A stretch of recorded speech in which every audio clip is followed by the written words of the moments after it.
प्रवासी लोग जो कि यूपी बिहार से आकर यहाँ पर जीवन यापन करते हैं, परंतु जब उन्हें कई तरह की प्रॉब्लम्स आती है तो शायद यहाँ पर प्रशासन उनका साथ नहीं देखता। ऐसा ही एक मामला हमारे सामने आया है, जहाँ पर कि एक महिला जो कि यूपी से संबंधित है, उसने और उसका पति भी यूपी से संबंधित है, उसके पति ने उसको धोखे से छोड़ दिया, अर्थात कि पति उसको डिलीवरी के नाम पर उसके मायके में छोड़ के उसने गांव में जाकर दूसरी शादी कर ली।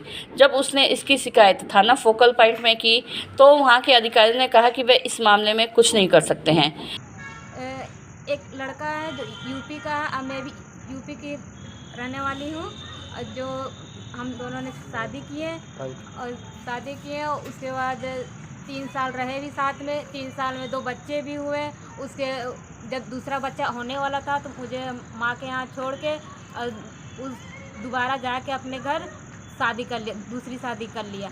उसके बाद जब मैंने इसका विरोध किया तो बोलते हैं कि जाओ 10 लाख रुपए दोगी तो रखूँगा, ना तो नौकरानी की तरह रखूँगा। अगर इसका विरोध ज़्यादा करोगी, कोर्ट कचहरी दौड़ोगी तो उसके बाद तुम्हें मार दूंगा, जान से काटूंगा और बच्चे को भी छीन के मार दूंगा। हमारे समाज में महिलाओं के खिलाफ लगातार अत्याचार होते रहते हैं, लेकिन उसके खिलाफ जो कानूनी कार्रवाई होती है उसके बारे में बहुत सी महिलाएं नहीं जानती हैं।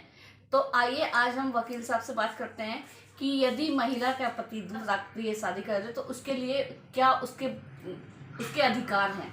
जो सफरर स्पाउस है, पार्टनर है, उसको ये अधिकार है कि वो अपने हस्बैंड से तलाक ले सकता है अगर किसी ने वायलेट किया उसके खिलाफ। नंबर 2, उसके गुजारा भत्ता ले सकता है अंडर डाउरी प्रोहिबिशन एक्ट के मुताबिक। आईपीसी कुछ धाराओं के मुताबिक 498 वगैरह कई और धाराएं हैं जिसमें एप्लीकेबल हैं।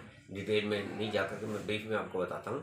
तो उसमें सजा का प्रावधान है कि किसी से मतलब मांगना, ज़बरदस्ती किसी से अपनी वाइफ से या स्पाउस से मांगना। शादी कर ली है और उसको अपनी वाइफ को अपने पास नहीं रखता तो वाइफ को अधिकार है कि वो अपना मेंटेनेंस भत्ता, खर्चा, गुजारा ले सकती है। और तीसरी बात यह है कि वाइफ को उसकी प्रॉपर्टी में भी हस्बैंड की, अगर पर्टिकुलर हस्बैंड की प्रॉपर्टी है उसमें लेने का अधिकार है। अगर उसके बच्चे हैं साथ में वाइफ के तो उन बच्चों का भी खर्चा वो ले सकती है उससे।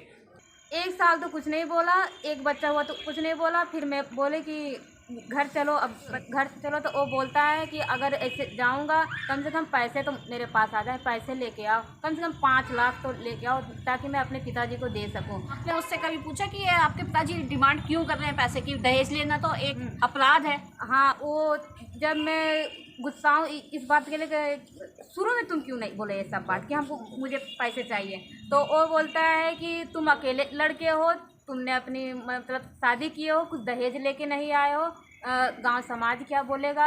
आप किस जाति से बिलोंग करती हैं? मैं हरिजन कास्ट से हूँ। और वो लड़का वो यादव है कास्ट का। तो कभी उसने आपको जाति सूचक शब्द भी बोला? हाँ, हर बार मतलब गंदी गाली, मदर चोद, चमाइन, जाओ हट जाओ, मैं तुमको नहीं ले जाऊँगा। पता लगी कि मुझे मारते पीटते हैं क्योंकि उसने दूसरी शादी कर ली थी। उसके बाद हमने सोचा कि अब इसका केस तो ऐसे हल नहीं होगा। फिर हम पुलिस के पास गए। फिर हमने SHO साहब से बात किया कि सर ऐसी बात है, आप इसमें कुछ कीजिए। SHO सर ने कहा कि हम कुछ नहीं कर सकते यहाँ पर। दहेज की डिमांड कर रहा है वो हमसे, तो आपने ये चीज़ रखी थी?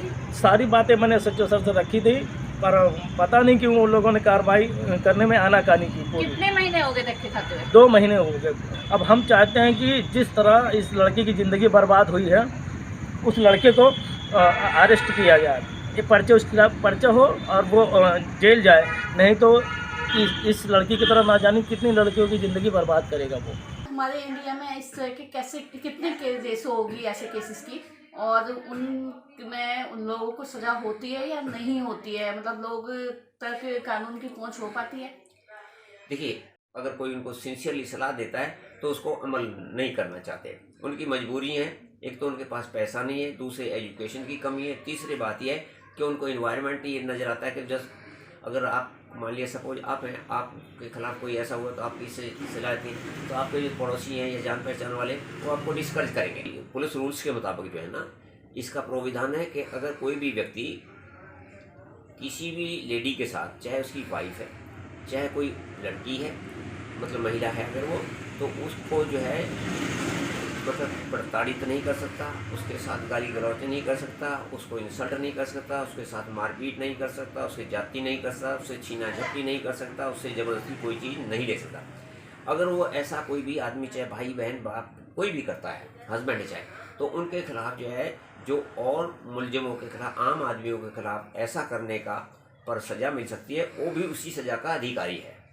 अगर पुलिस वाला कोई आपकी कंप्लेंट, आप पुलिस में गए हैं, थाने में गए हैं, आपने अपनी व्यथा रखी है, अगर कॉग्निजेबल केस हैं यानी जिसमें पुलिस का अधिकार है, क्षेत्र है, जिसमें वो बिना किसी मतलब उसके आदमी को अरेस्ट कर सकती है। दो किस्म केस हैं, कॉग्निजेबल है जिसमें दस्तअंदाजी पुलिस के हैं, दूसरे नॉन कॉग्निजेबल जिसमें पुलिस के दस्तअंदाजी नहीं होती। तो जो कॉग्निजेबल केसेस में अगर पुलिस आपकी स्टेटमेंट रिकॉर्ड नहीं करती, तो उसमें जो अधिकारी या मुलाजिम जिम्मेदार आदमी जिससे आपने बातचीत की है, अगर आपकी उसने रिकॉर्डिंग स्टेटमेंट नहीं की और उस पर अमल नहीं किया, तो उसको सजा का। तो जब यह मामला हमारे सामने आया तो हमने उसकी एक वीडियो बनाई और उसके साथ उसको इंसाफ दिलाने के लिए उसकी लड़ाई में उसके साथ खड़े हुए। जब हमने SHO साहब से बात की तो उन्होंने कहा कि नहीं, हम ये काम कर देंगे, परंतु इसमें टाइम लगेगा।